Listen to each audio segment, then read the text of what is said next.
Apakah ketika mendorong atau mengangkat suatu barang, punggung Anda terasa sakit, atau ada perubahan postur tubuh, atau rentan mengalami retak dan patah tulang? Kondisi ini dinamakan osteoporosis. Apa sih osteoporosis? Osteoporosis merupakan kelainan yang didapatkan dengan ditandainya massa tulang yang berkurang. Hal itu menyebabkan kerapuhan tulang dan mudah fraktur atau retak tulang.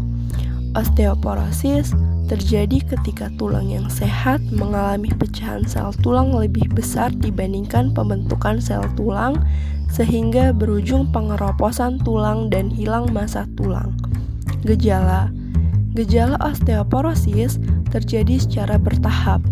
Umumnya akan terasa nyeri, terjadinya pembengkakan, dan merah pada tulang yang patah, tidak dapat bergerak bebas, perubahan postur tubuh, serta berkurangnya tinggi badan. Osteoporosis memberikan dampak pada tulang yang menyebabkan penurunan kualitas hidup, skoliosis atau postur tulang belakang yang miring, kifosis atau postur tubuh membungkuk, penurunan fungsi paru-paru, mudah patah tulang, bahkan kematian. Resiko terjadinya osteoporosis meningkat seiring dengan pertambahan usia. Hal ini dikarenakan setelah melewati puncak pembentukan tulang atau peak bone mass di usia 30 tahun, proses perubahan tulang akan berlangsung lebih cepat daripada proses pembentukan tulang. Sehingga setelah melewati puncak pembentukan massa tulang akan mengalami penurunan kepadatan mineral tulang. Maka dari itu, sangatlah penting untuk membangun tulang yang kuat dan menjaga kepadatan tulang dengan gaya hidup sehat dan asupan gizi yang cukup sebelum usia 30 tahun sebagai upaya pencegahan terjadinya osteoporosis di usia lansia. Apa saja penyebab dan faktor resiko osteoporosis? Ada 7 penyebab dan faktor resiko osteoporosis, yaitu genetik, jenis kelamin, usia, wanita menopause, obesitas, gaya hidup, dan asupan gizi. 1.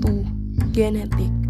Ibu yang pernah mengalami patah tulang akan memiliki anak dengan massa tulang 3-7% massa tulang yang lebih rendah dibandingkan anak seusianya. Massa tulang yang rendah dapat meningkatkan resiko terjadinya osteoporosis. 2. Jenis kelamin. Wanita memiliki resiko 1,5 kali lebih besar dibanding pria untuk terkena osteoporosis.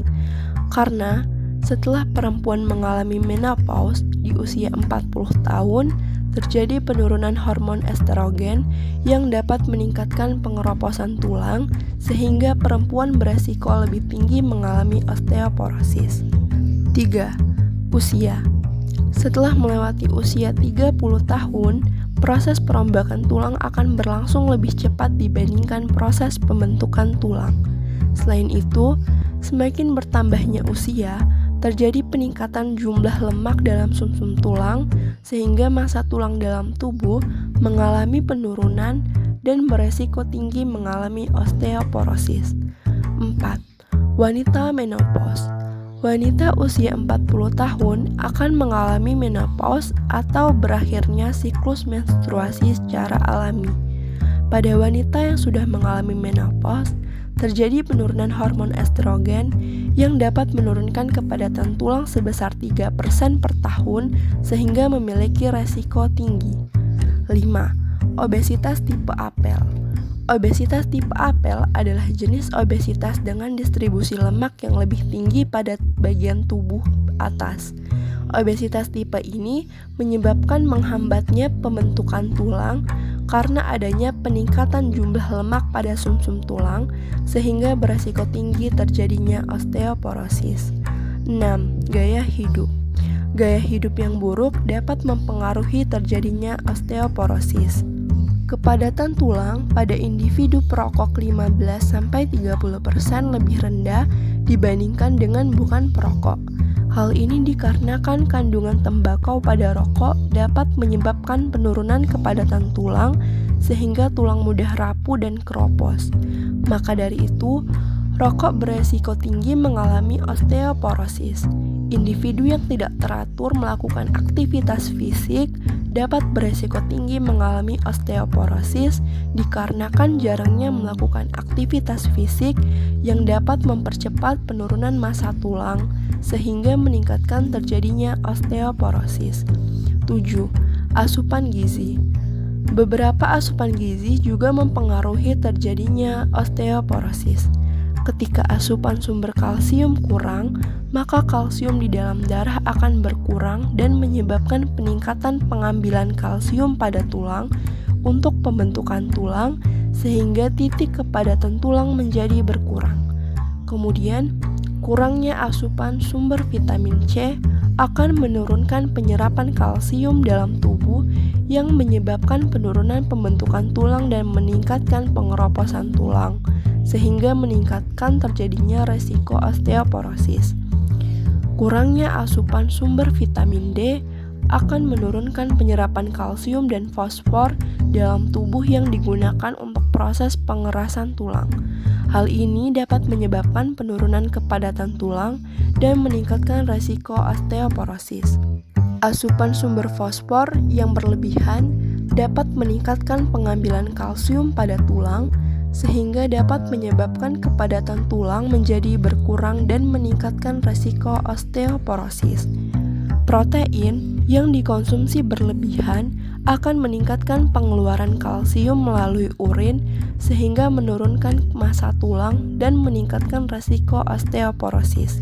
Maka dari itu, asupan protein yang tinggi harus diimbangi dengan asupan kalsium dalam jumlah yang cukup. Dalam minuman bersoda, terdapat kandungan gula yang tinggi.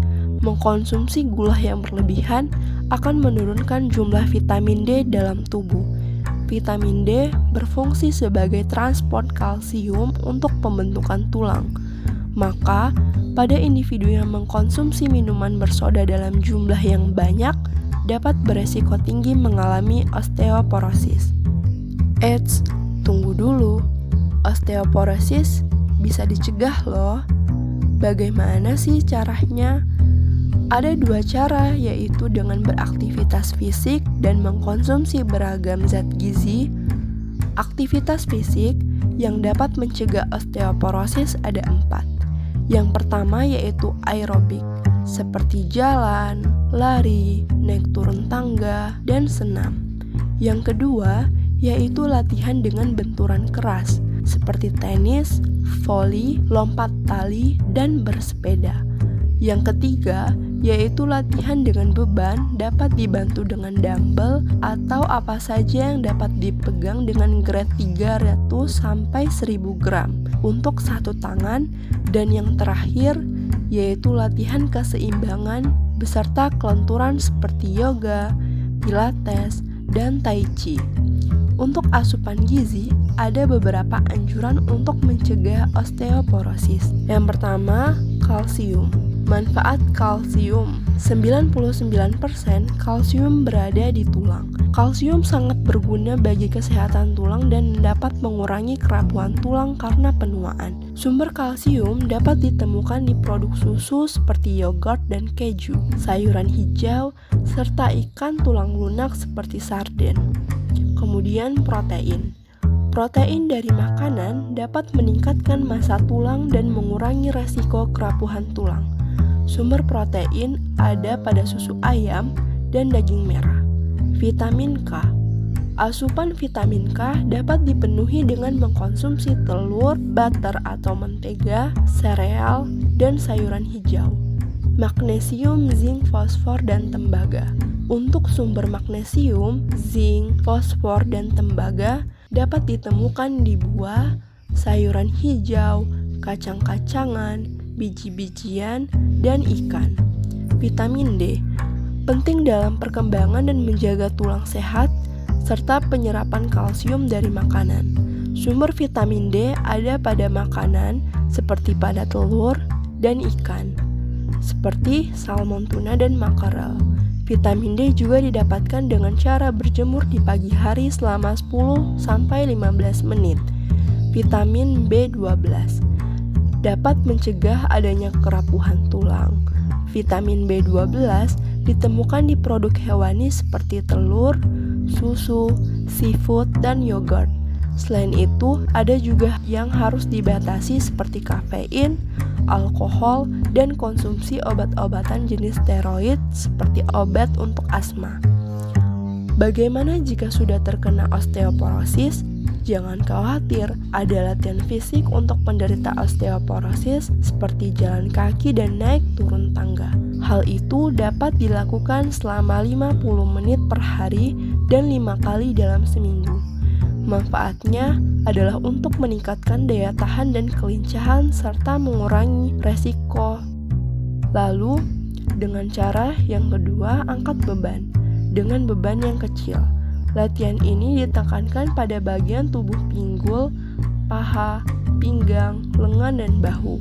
Lalu ada latihan kelenturan seperti yoga, pilates, dan tai chi. Dan yang terakhir yaitu dengan cara melengkungkan punggung ke belakang. Latihan-latihan ini dapat dilakukan sesuai dengan kemampuan masing-masing dan tidak boleh dipaksakan. Selain zat gizi dan pemilihan makanan, pola makanan juga berpengaruh terhadap osteoporosis. Terdapat 2 pola diet, yaitu diet Mediterania dan diet Western atau Barat. Diet Mediterania merupakan pola diet tradisional masyarakat dinamik atau Italia Selatan yang menekankan pada makanan berbahan dasar tumbuhan dan minyak zaitun sebagai sumber lemak nabati. Diet Barat atau Western merupakan salah satu contoh pola konsumsi yang digolongkan menjadi pola konsumsi yang tidak sehat, yang dikarakteristikan dengan tingginya konsumsi daging merah, makanan dengan proses yang lama, makanan yang tinggi lemak, dan makanan yang manis serta asin. Jika dibandingkan dengan diet Mediterania, lebih baik dibandingkan diet Barat. Hal ini dikarenakan diet Mediterania memiliki efek protektif dan dari osteoporosis, meningkatkan massa tulang, dan mencegah pengeroposan serta mengurangi resiko patah tulang. Sementara, diet Barat atau Western Style dapat meningkatkan resiko patah tulang karena sering mengkonsumsi makanan dan minuman manis, mengganggu pembentukan sel tulang karena adanya penumpukan lemak, serta menyebabkan obesitas.